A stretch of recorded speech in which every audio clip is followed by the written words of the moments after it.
When the truth is hidden, suspicion begins.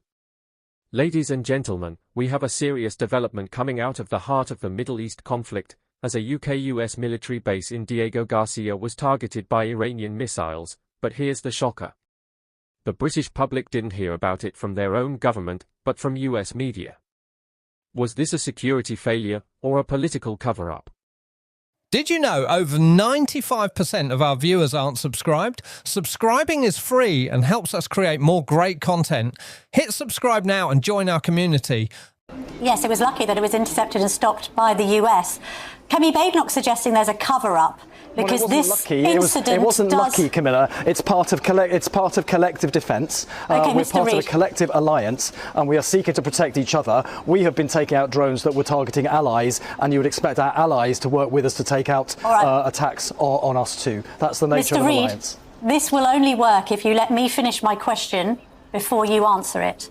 So Camilla Tominey has suggested that there may have been a cover-up and the Prime Minister may have been reluctant to share these two attempted strikes on Diego Garcia because it exposes the folly of him not immediately allowing the US use of those bases when the strikes first started to rain down at the beginning of this war.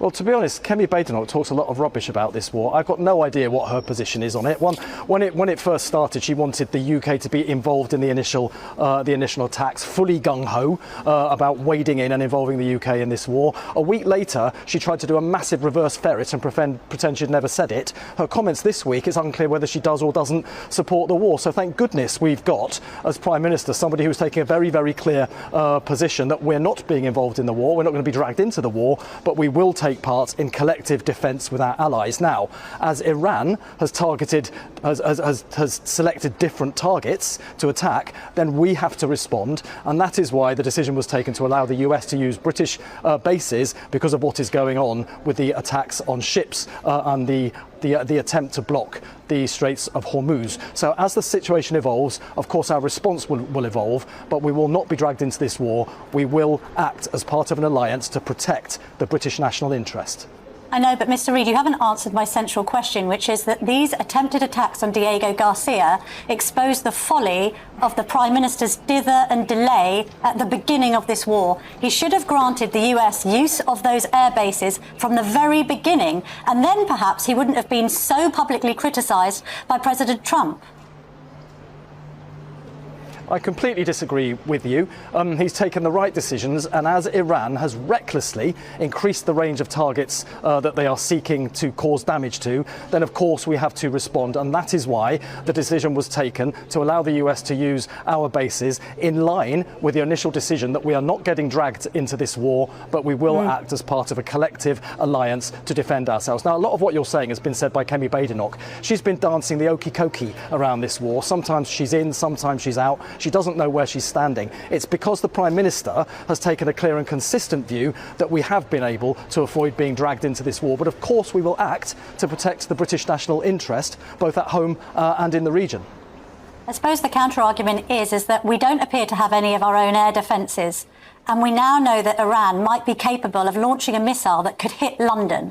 That's the range that has been indicated by this attempt on Diego Garcia. And that is happening at a time when the special relationship has been put under undue strain by our own Prime Minister because of his reluctance to initially support Donald Trump.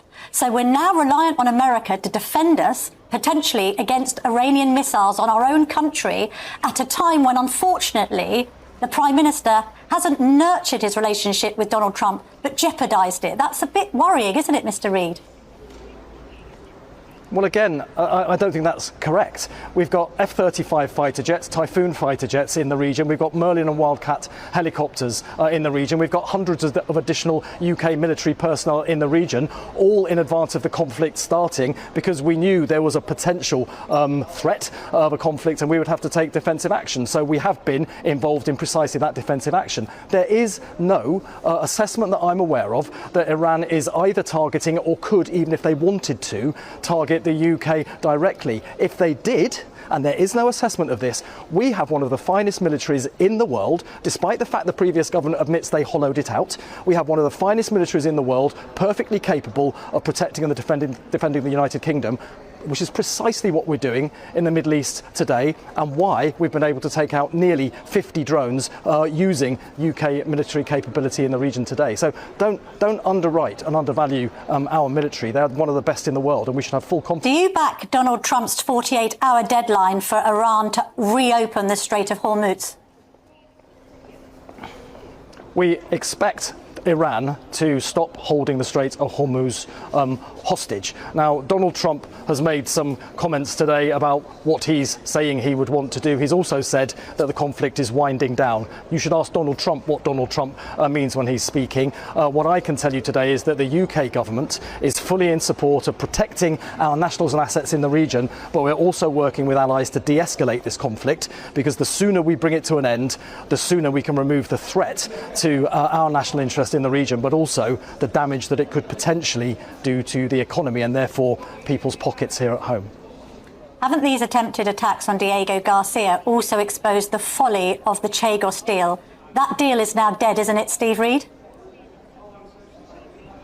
No, that deal is being taken precisely so the UK can continue to use that military base for the security of the United Kingdom and our allies. People who are telling you otherwise are not being honest. Without that deal, there is no security that we could keep using Diego Garcia. It is vital to our national interest. But under the deal, we would have to ask Mauritius's permission to use the air bases, and Mauritius do not back the strikes on Iran, possibly because of their own relationship with China. No. So it does jeopardise Diego Garcia for us, doesn't it?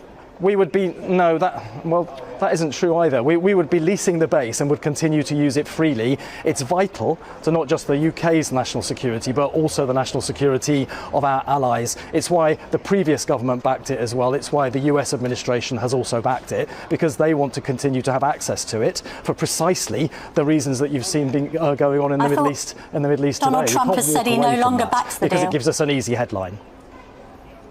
Well, Donald Trump sometimes says things for effect. The reality is the US has backed the UK government on this because it's the only way to secure access to that base, not just for the UK's forces, but also for our allies. Does Nick Timothy deserve to be sacked for his comments about a mass Muslim prayer event attended by the London Mayor Sadiq Khan in Trafalgar Square? The Shadow Justice Secretary is entitled to express a view about a public religious gathering, isn't he?